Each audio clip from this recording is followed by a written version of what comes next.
と、まあこういうわけだ。 Hallo und herzlich willkommen zu einer weiteren Folge Witch on the Holy Night. Aoki und Alice haben sich ja gerade wieder Touko, also Aokos Schwester, gestellt. Und ja, nachdem Aoko ihren Trumpf direkt am Anfang verfeuert hat, ist Touko jetzt sehr unbeeindruckt davon geblieben. Und sie hat da irgendwie, also das sieht mir so wie goldene Blumen aus, aber was das jetzt genau ist, wurde jetzt noch nicht erklärt. Mal sehen, was das jetzt wird.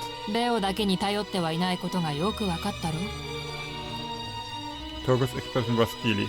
Victory was in her grasp, and there was no room to rest on her laurels. 姿を隠したのは鏡の応用か。探知や隔離だけでなく援護まで行えるとはね。三大のプロイには含まれないものの、汎用性の面で言えばあれも破格のプロイだな。持ち上げるじゃない。何？騙された負け惜しみ？いや、ただの自画自賛だよ。何しろ今のバージョンは私とマインスターの合作だ。趣味に興じすぎてあれこれと機能を足してしまったと今更ながら悔いているところさ。その後、青子に見せかけて私に向かってきたのは例のコマ撮り。それに気を取られている間の大規模な魔術の発動。私の魔眼はアリスが防ぎ、青子は攻撃だけに専念する。組み立ては悪くはない。よくやったと言っておくよ。Touko recounted the strategy, sharing her impression as she went. Aoko could not take her eyes off Touko's blooming magic crest. Only Alice was paying close attention to Touko's words. しかし、それもここまでだ。惜しいな、青子。わずか2年であれだけの魔術を使えるのなら、あと数年もすれば一流の射手になっていただろうに。Touko snapped her fingers again. The floating crest began to glow more brightly. アリス、あれは何？ Aoko whispered to Alice standing next to her as she held her hand. She could not risk turning around. The second she took her eyes off Touko, the fight would be over. 見ての通り、魔術刻印。信じられないけど。Alice's voice was filled with shock and discomfort. Aoko shared Alice's sentiment. Magic crests were passed down through a family line and took unique forms. At heart they were merely personalized inscriptions, and technically no different from grimoires. However, the reality was far different. Magecraft had no set form. Without a set shape, the ability to recreate mystiques was itself flawed. To craft it into a form required an immeasurable investment of time and devotion. Magic crests were the crystallization of a family's desires and ambitions, and proof of its successor's lineage. Crests had no effect on their own, but they were the ultimate symbol of a family. If no mage was willing to imbue themselves with a crest, or lacked the resolve to merge with it, then the crest's meaning was lost. That was the key difference between a crest and a mere spellbook. Crests could not be shared, and imitating them was pointless. It only stood to reason then, that even if the crest manifesting behind Touko belonged to someone else, only the original owner could benefit from them. でも、確かに私の魔弾はあの刻印からの魔術で弾かれた。あれはもしかすると。Searching for answers, Aoko squinted her eyes as she glared at Touko. She knew that copying a crest had no purpose. Only the original inheritor could invoke one. There was only one possible conclusion. そう。肌に刻まず中空に浮かべてるのはそういうこと。Aoko spat a curse at her sister. Touko nodded, pleased at her enemy's quick wit. ああ、この体には合わないのでな。私の背後の空間に固定している。本当はね、お前たちのように肉に刻んだ方がいいんだ。魔術の起動が一動作で済むんだから。だが実際に使用するのなら、こうするしかない。起動までの手順は一つ増えるが、マイナスばかりでもない。所詮は人事なんでね。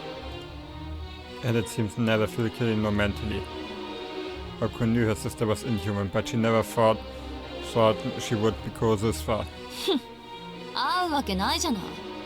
他人の魔術刻印を剥がしてるんだから、血筋の称号からして馴染むはずがないわ。で、奪われた連中は死ぬこともできず、今もどこかに生かされているわけだ。刻印の持ち主が死んだら起動すらできないものね。トウコさん、あなた非難される覚えはないんだが、私はかかる火の粉を払っただけだよ。向こうから戦いを挑んできたんだから。まあ中にはつまらない単語を口にしたバカ者もいるが、むしろ優しいと思うけどね。私を殺しに来た連中をわざわざ生かしてあげてるんだから。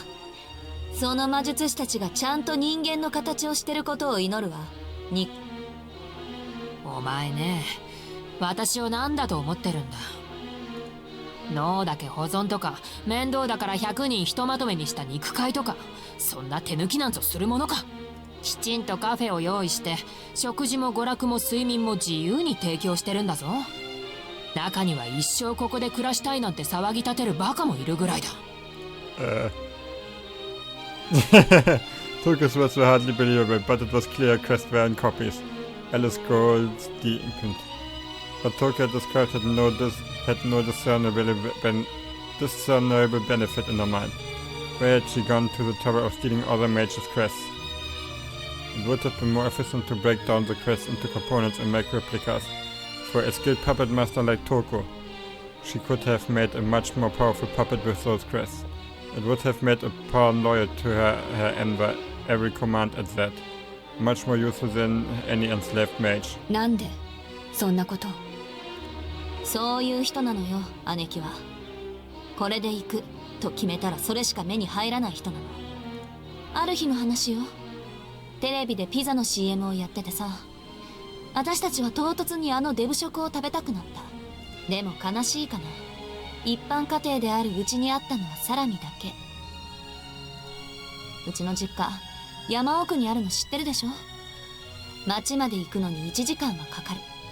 中学1年だった私は我慢できなくて町まで行ったけど、ピザ屋なんか一軒もなくてとぼとぼ帰ったの。It was the tragedy of living in the countryside.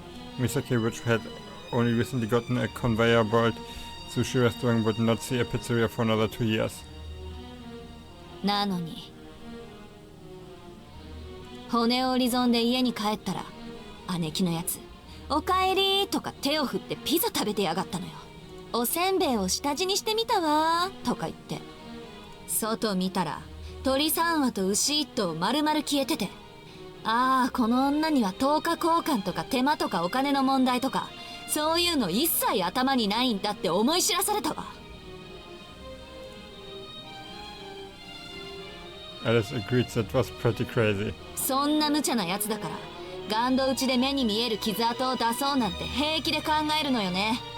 あんなのゲマトリア一節分の栄唱で同じ効果を出せるのに、あくまで呪術にこだわるから空も飛べない人形になるのよ、バカ兄貴。The thought of the puppet doppelganger made her blood boil. It was clear to Touko now that Touko had done it on purpose to annoy her. Touko furrowed her eyebrows at Aoko's verbal assault. She had been stoic up until now, but speaking rudely about her prized puppet was crossing the line. その人形に追い詰められたのはお前だったね。それとゲマトリアはカバラの秘術だ。私はルーン専門だからお前のように広く浅く知識を広める気はないよ。まあもっともこの刻印の所有者の一人からケルトの結界を教わりはしたがね。Touko looked to the crest over her left shoulder. Its shine was ever radiant, proving that its magecraft was active. これは城で祖父を封じ込めるのに使っていてね。半人半用のドルイド層を閉じ込めたとまではいかないが、そうだな。私では郵便ポストぐらいの大きさが限界か。ほら、昔お前が壊した赤いポスト、ちょうどあれぐらいの可愛い鳥小屋だよ。人間一人分をしまうには窮屈だろうが、祖父は肉体というより霊体に近い。Touko sniffed a sinister laugh, her explanation chilling. Her cold veneer seemed to slip slightly when it came to her grandfather. Her smile betraying the long festering hatred she still clung to. そういったわけでね。さっきの青子の魔術を防いだので、この刻印もしばらくは使用不能なんだ。今のが本当の魔法だったなら、わずか3行の刻印では打ち消せなかっただろうに。青子、お前は僅差で負けたんだ。じゃあ、そろそろ終わりにしよう。抵抗をするのは自由だが、ベオ相手にそれは辛いぞ。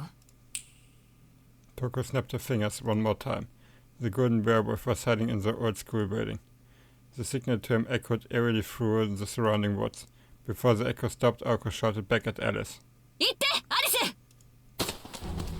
The order sounded like a reprimand, but Alice silently obeyed. Without hesitation, she left Touko behind to handle Touko and made for the forest. If defeat was inevitable, it would be pointless for both of them to die. If one of them could survive, there could be a round 3. That was why Touko decided to be the sacrificial pawn. トウコ自身の切り札も分かったし、アリスが本調子になれば勝てない相手じゃないものね。Touko muttered bitterly to herself as Alice's feet crunched through the snow. Instead of cursing her own death, she cursed the fact she would not see Alice defeat Touko. For what else was there to curse except this? Alice disappeared into the forest. Feeling her fellow mage's presence fade, Touko continued to glare at her sister. いつまでじらす気？私、待たされるのは好きじゃないんだけど。Speaking of waiting, the earth Touko had called was nowhere to be seen. It should not have taken him more than a few seconds to come flying out of the old school そう building. せくな。今赤ずきんを追っているところだ。黒帽子の彼女をそう例えるのはやや無理があるがね。Her tone reeked of irony. The words traveled aimlessly across the schoolyard like a rambling announcement. Touko stood frozen and dumbfounded. Everything Touko was saying seemed so far away from reality. Touko was done with being fooled, so she turned around. The moonlight shining off the fallen snow allowed her to see far into the forest. From the white darkness, a lone boy came into view walking toward her. He could not have been any taller than Touko's chest, but he carried Alice over his shoulder with ease. As if she was nothing, he tossed her body upward. She arced through the air for several feet before dropping head first before Touko's eyes. Her neck would snap on impact.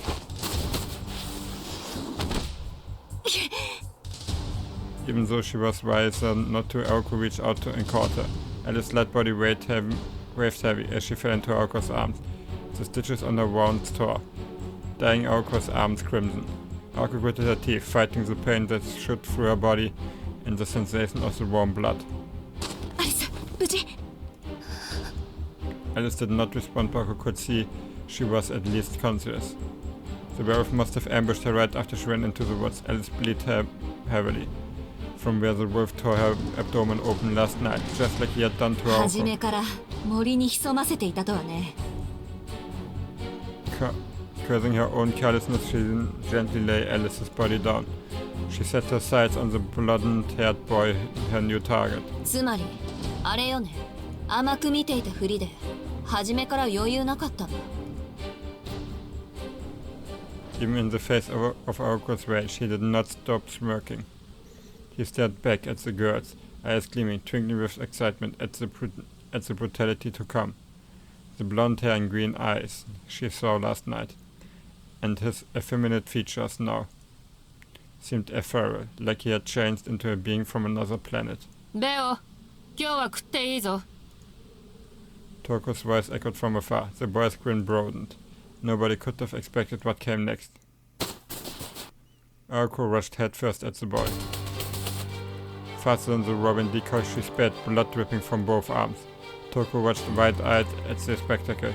Alice could only look on with vacant eyes as she lay helplessly on the ground. The werewolf boy was caught off guard by the prey becoming predator. Touko crossed a 20-foot gap in a second before planting a foot in the snow. It arrested her momentum and pivoted her body like a top. Even if he instantly understood what was coming, the boy wouldn't be able to dodge it in time.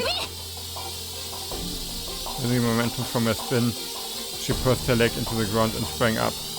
With deadly timing, her roundhouse kick swung in a wide arc towards the boy's neck, sending an explosion of force to his brainstem.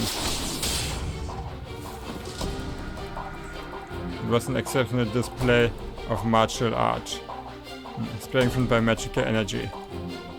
She had gotten the hang of close combat while fighting Touko's puppets. The running kick was powerful enough to shatter a tree trunk. The boy did not move. Aoko's right shin connected firmly and stopped. The shock riveted through his neck. It was the same feedback Aoko had felt when she destroyed the puppet.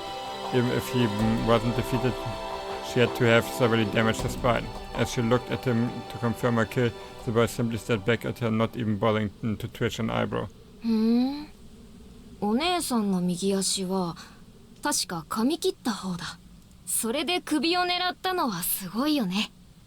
女の人は本能的に自分の体をかばうものだってトウコさんは言ってたのに。けど残念。せっかくの勇気も無駄でした。僕の体毛の質はこの姿でも変わらない。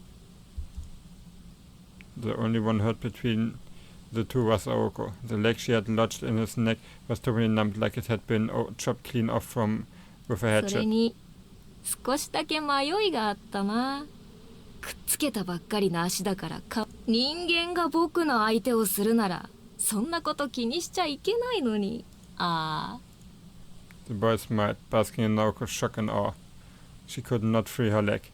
No doubt, as soon as she regained her footing, he would tear her stomach open. どっちにしろミンチだから気にしても仕方がないよね。ほら、もったいない。 Aoko was not sure, but it felt like he had sunk his finger into the flesh of her right leg.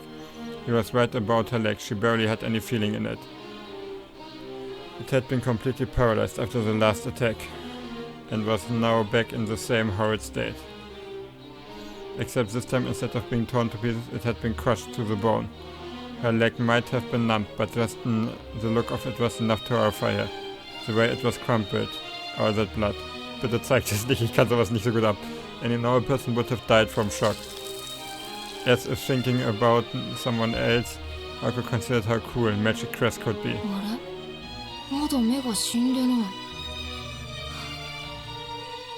あんまり苦しめたくないんだけど。頑丈なのも考えものだよ。The boy thrust his hand out at Aoko's chest. Her consciousness flickered from the sudden pain of a stake, no, a child's fist piercing her torso. The scenery flew by. She soared through the air, like a ragdoll tossed away by a bored child. Just like Alice a moment ago, she tumbled through the air and hit the ground hard. Her right leg was crushed, her chest caved in. It was as if her heart had been scooped out of her chest. Each gasp of breath left her wanting more. Was this what it was like to see stars? The terrifying part was the pain. It never let up. Desperately trying to suck in oxygen, she could still feel his fist. Lazily, the boy strolled across the snow toward Aoko's broken body, his red tongue gliding over his lips. He stared at his prey, who was desperately trying to breathe, his eyes filled with glee. Aoko bit down the temptation to drift away, even though she could find no reason to fight on. The snow had broken her fall slightly, but her death was all but certain. The fist-sized crater in her chest and her mangled leg made sure of that. Even though she knew she was a broken mess, her magic crest frantically worked to resuscitate her heart. But why?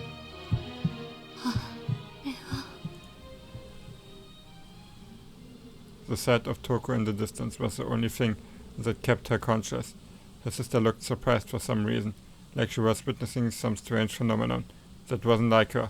Wondering what it was, Aoko tried to stay conscious.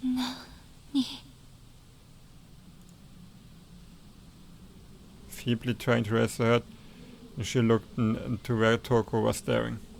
Why did she look like that when she was so close to victory?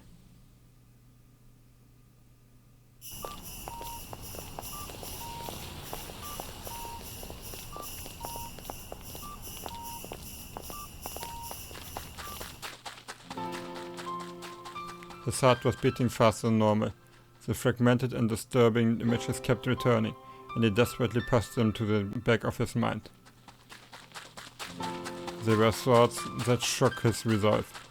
He did his best to file them away into an unseen corner of his consciousness. Right now he could only focus on controlling his breathing and his exertion. Just stay calm, he repeated to himself. He had not stopped for a second since leaving the search, even without giving a thought to what he would do next. So many traffic lights, so many people. It was Christmas, there was no way he would find a taxi. Waiting for one was not an option.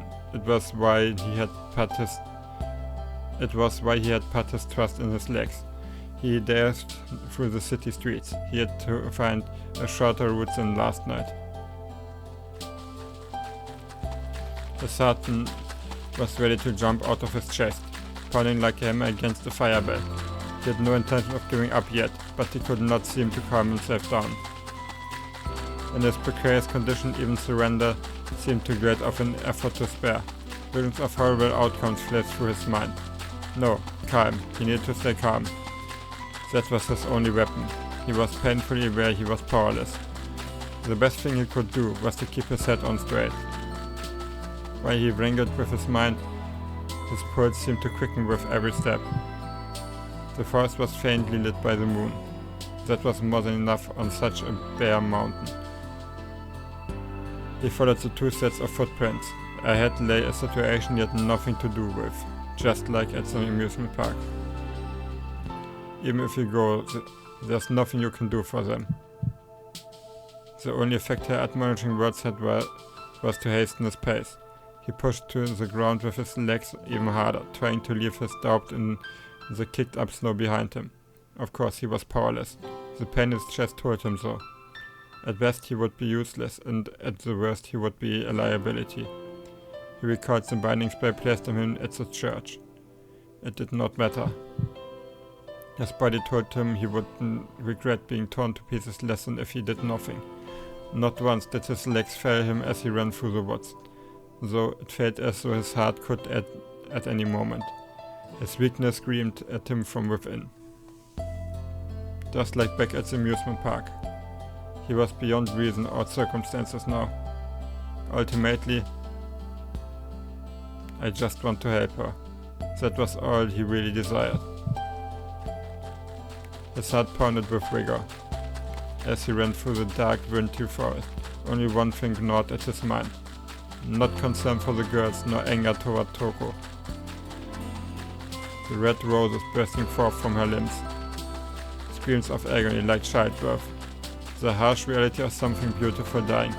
The nightmare was tenacious. Never again, never ever again did he want to see something like that again, if he could help it. Just ahead was the forest clearing. The moonlight shone on the old school building like a spotlight. Once again, those thoughts crept back. He could not bear seeing something like that again. That was why he ran. But if he had to face it a second time, how could he stay calm? With that thought in mind, he arrived at the clearing. Somehow, his frantic breathing, his rising and lowering shoulders stopped. No exhaustion, no inertia, just blankness. Like his mind was frozen in time. This was the second time he felt like this. But the nausea and dizziness from the first time, the pathetic whining of the last few weeks, the doubts clouding his mind, they were all gone, displaced entirely from his mind by an even stronger emotion. His heart pounded with the force of a sledgehammer. It was a primal sound, loud enough to bring him to his senses.